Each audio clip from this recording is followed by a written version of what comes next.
Hey everyone, welcome back to Celebrate 2026. I am your host Praveen. I'm just here for the conversation. This isn't about titles or resumes. It's about real stories behind this journey, the doubts, the growth, and the moments that quietly change us. Today, I'm speaking to my classmate, one of my favorite, I should say, Erin Hiley. She is someone who brings together law, leadership, and a strong sense of purpose in a very grounded way. She is the Chief Legal Officer at American Specialty Health, where she works closely with leadership and boards on risk, governance, and doing things the right way. She's also someone who's deeply committed outside of work, mentoring at youth for over 17 years and supporting cancer research through her work with Cycle of Lives. She has a strong academic foundation with a law degree from University of the Pacific and earlier a degree in political science from UCLA. Oh, she's a double Bruin. Now she's here with us at UCLA Anderson School of Management as part of the EMBA class of 2026. Erin, really glad you're here with us. Thanks for having me here, Praveen. Okay, let's get into it. I always want to start with something fun. What is your favorite UCLA moment so far? My favorite UCLA moment here at Anderson? You can choose. There's so many, and they come to mind because Professor Ullman just had us write some of them, and so I know there's so many. But I actually really enjoyed after class going to Luskin, particularly on Friday nights where we get out of class, we have class the next day, but people still take the time to hang out, and you really get to know people, and you get to know about first why they're at Anderson and what they're doing, and then you get to know them on a personal level, and that's been one of my favorite parts of Anderson. So you're gonna miss Luskin? I'm gonna miss drinks on Friday nights and Luskin. Yes. Awesome. So I always wonder, why you had a great career, as a legal officer. Why an MBA? Yeah, I think like a lot of people, I've sort of always wanted to get my MBA, and it was never the right time, or I couldn't necessarily convince myself that the ROI was right, especially as I got later in my career. I just didn't know if the ROI was there. But in reality, I always thought that I would be a better lawyer if I understood more about what my clients do, more about what business does. When I was a litigator, how do I advise that settlement is right for you if I don't understand your business? And as in-house counsel, how do I really effectively help you manage your risk if I don't understand really what you're dealing with from the business perspective? So that was my motivation. Awesome. I love that. So I always like people, who have a very clear purpose of why they want to do it. I get to learn a lot from, when I ask this question, to everybody, I should say.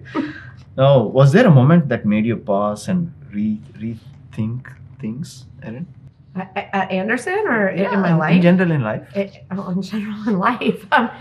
In general in life, when I mentor at-risk youth, I'm constantly challenged to pause and rethink, whether that's something as simple as knowing how to support people without judgment. But at Anderson, I think one of the things that kind of helped me or caused me to pause and rethink is those nights at Luskin, those days in the dining hall, lunches, dinners, breakfasts, getting to know my classmates and how really incredible nearly everybody in this program is, from a personal level to a career level, and understanding that no matter where we come from personally or in our careers or in our industries, we're all at the same point of either wanting to achieve more, or I like to say maybe we have somewhat of imposter syndrome, because I truly believe that everybody in this class could meet all of their goals without Anderson, but Anderson gives them the confidence and obviously some more skill sets to really get there. And so that was a moment where I had to rethink of myself in that way. Okay, awesome. And this journey has, I always feel, for everybody, this journey is 15 years, 17 years, whatever you call it, right? You have seen ups and downs, and what is that actually you've learned through this process, and before reaching Anderson? Before reaching Anderson? Yeah, before reaching Anderson. I guess you start your career, and some people start it with certainty, and some people start it with uncertainty. I'm definitely on the uncertain side. But I think one of the things that I realized is that almost everybody during their career experiences some kind of adversity. And this is the part of career life and ambition and striving and diligent work that we don't talk about. Is, we talk a lot about entrepreneurs and the fact that so many of them fail at their first businesses, right? But you persevere, and it's not getting knocked down. It's how you get up in that context. But we really don't talk about that for folks who work in companies and are trying to build a company. And it can be something as small as there was a merger of departments or a merger of companies, and you just got the short end of the stick. Or it can be something as serious as you were discriminated against or harassed, or you had a baby, or you're a man and you've got a child, and you take some time off, and something happens to your position, and that we're kind of silenced on that journey. Yeah, I do get. I mean, that's a great way to actually say something so boldly and honestly. So I see that you're trying to say that you seem to love your job, but there are also some adversity you've faced, and you've learned through a lot from those adversities. You want to touch about, and what so anybody who's listening to this can learn from this? Yeah, I think right, I'm in the position of being able to have some hindsight, but when you go through these adversities, it's really scary, and the silence factor of it is really hard. It's very isolating. It's hard to know what to do is right.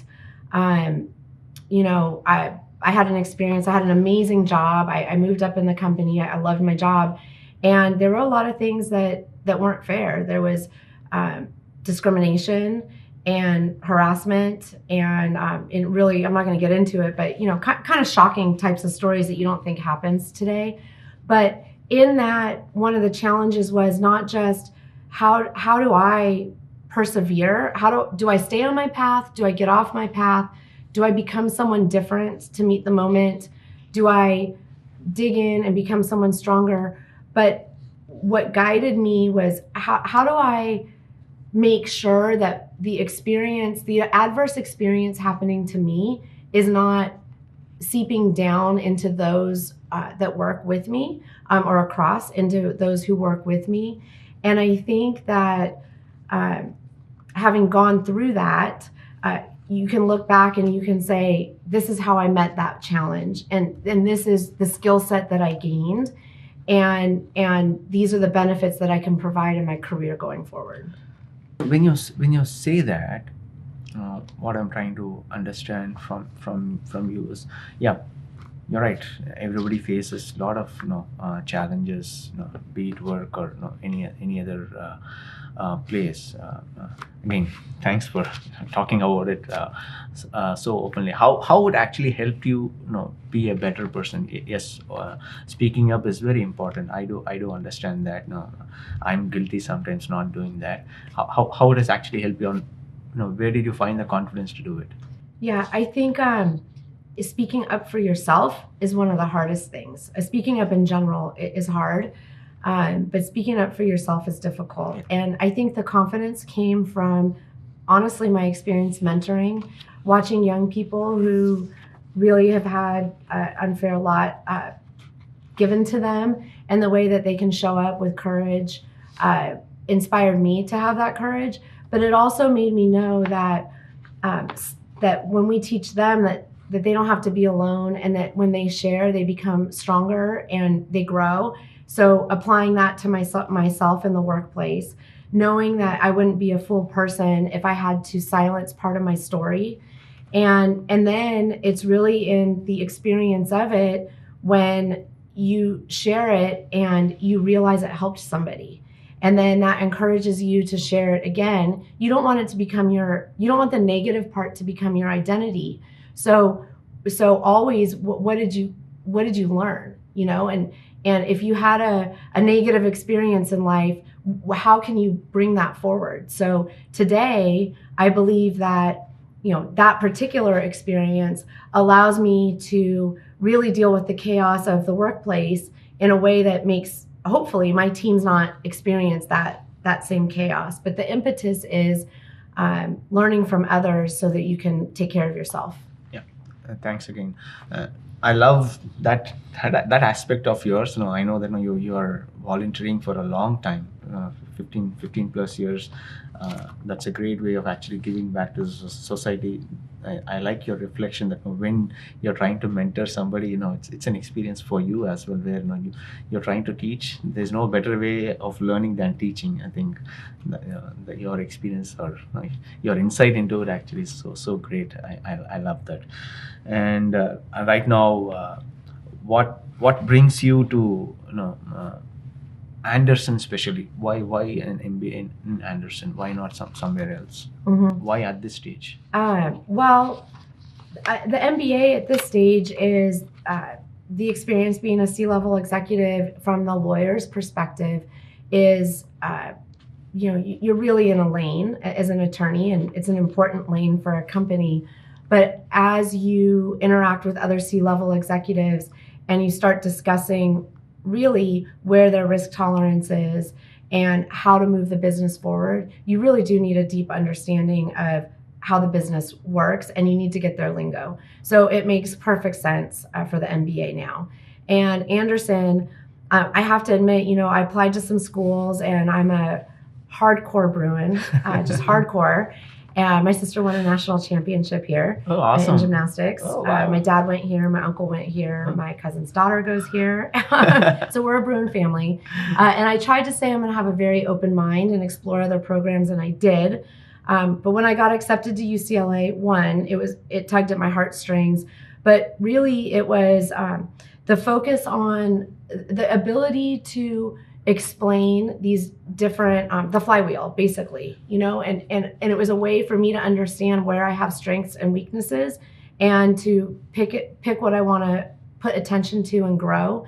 And then it was their focus on bringing a cohort together from diverse backgrounds, and that they have a diverse meaning of diverse, right? I mean, there's folks of all ages from all over the world, from every industry, and that learning those different skill sets with that type of cohort was important to me. It's really diverse. It is. It is, yeah.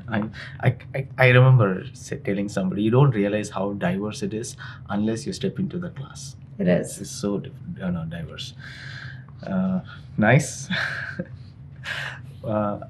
I want to talk about ROI, not exactly return on investment, but return on impact. What do you see when you stepped into the class of 2 years, almost now 2 years, and now what do you see the impact? Yeah. How do you see the impact? I think it goes back to what I said about, realizing that a lot of us are in the same boat, even though we come from such different places, and we also have different goals, because that's confidence inducing, I think. So that's one big thing, and confidence to learn in areas of weakness, right? I'm a lawyer. We're notoriously bad at finance. Sorry for any good finance attorneys, but being able to lean into that and learn unabashedly, I guess, with confidence. Taking classes that I have no business taking, like brand management, and realizing what I really learned, or stepping into AI agents classes and building an agent. Like, these are just remarkable things. So it lets me know that I can do things that I haven't even thought about doing yet. I think it's that confidence. Nice. I was about to ask that question. So now everything is AI, right? Everywhere, the buzzword is AI. How Anderson helped you or assisted you in changing your view on AI? Is there any? Of course, I know you took some classes. How it actually helped you? Did it change the way you're thinking about it, or not just thinking, using it as well? It did. And I don't want to overuse the word confidence, but it gave me the confidence that I didn't have to come from a technical background to be involved in a from a hands-on perspective in my company. And I formed an AI steering committee at my company. Awesome. And now I'm co-leading it with someone from our tech department, which is amazing to have that relationship. And we're seeing how we're both creating the opportunity for advancement while keeping the guardrails and the safety measures together. But what Anderson taught me is that you can't create those guardrails unless you understand what it is you're protecting. So giving me the confidence to be hands-on, to play with the technology, really has given me a learning that I wouldn't have had if I didn't go to Anderson. Yeah, I totally agree with you on that, right? So thanks to Anderson, they actually let you play with it, and I think it's only using it more is when you can actually better at understanding it in a better way, good or bad, any which way you want to put it across, right? And what I read is probably it's your profession is where AI is going to come in first, and it's good that it has given you a chance and an opportunity to explore something professionally as well as being part of a committee and setting up something for your company is awesome. So great. That has, now I want to almost change my ROI answer because there have been many times like that through Anderson where it's just come up and hit me in the face that what I'm learning at Anderson is something that I can apply at work. Yeah, that's great. I mean, I've spoken to quite a few people who say that, I learned something in class on Saturday. It's so cool that I can go and implement it on Monday in my office. That's so nice. It is. And this one question which I kind of like to ask. I was watching a video yesterday actually, so I picked it up from there. But I don't want to use the word. What do you want to say?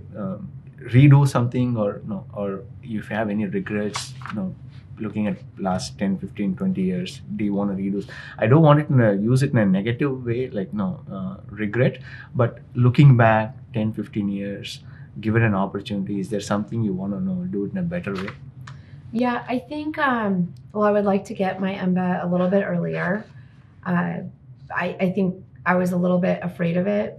And then I think it goes into just having more confidence. And I think not confidence in my career path, but confidence in the pivots, the confidences in stepping outside your lane. I think, we focus on being very good at what we're saying we want to be good at or what people tell us we're supposed to be doing, but we're not one-dimensional people. And having the confidence to step out and try something as early as you can in your career, I think is really important. And I wish I did a little bit more of that. Yeah, I agree. Probably I was there in this campus maybe 5-6 years earlier. Nice. And so what is that you see yourself probably next 4 years or 5 years? Yeah, I think it's becoming better at what I do. So in my lane, and I think Anderson has opened the ability for me to have more of a material impact at work. For example, with AI, and so leaning into that, continuing to learn, and also looking at other opportunities that are energizing. I've been involved with some folks starting their own businesses, it's incredible the ideas some people in our class have. I think staying involved in that's my step outside of my lane a little bit, and continuing to find maybe new and different ways to give back to my community. Nice. So I want to ask, I heard you're a great host. Our team, when they were a few classmates when they were there in Vegas last year, all I could hear is how great you and David were, and you open your gates for the class to come in, and you want to say about do you? I know I was part of the group, like how you planned to ensure that everybody who was visiting your place had a great time. How's that? Is that naturally comes to you? And I've heard about your husband David, right? Everybody comes back to the after Vegas. Oh, David was great. David is an incredible host. I'm happy to give him a shout out here. He is I mean, it's one of his many superpowers. I think what I add to that is I do like to connect with people. So I think just the combination of liking to host and connect with people, it's one of our favorite things to do. And hosting this class is enjoyable because you can't get enough of it and getting to know people. Yeah, I know. Right. So I just want to ask: is there any favorite class or professor of yours which gave you that aha moment? I mean, I mentioned the AI agents. I think it was a couple things. I think our finance class, which now I'm forgetting our wonderful professor's David name. Wessels. Yes, Professor Wessels. Yeah. His approach to teaching finance, that was one of the things I wanted to improve on. And his approach to teaching it was hands-on, right? Workbooks with pencils. Yes. and really walking through things. Unfortunately, my mom passed around that time, so I feel like I missed out a little bit. But even going through that distraction, he was really able to make a scary topic very manageable for me, and I got a lot out of it. And then I'd say Professor Ullman, the assignment he gave us stressed me out in organizational behavior.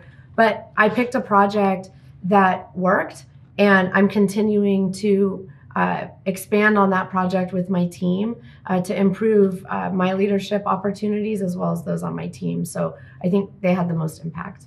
Awesome. I'm going to ask you some quick fire questions. Let's see how do you do. You already answered a favorite class.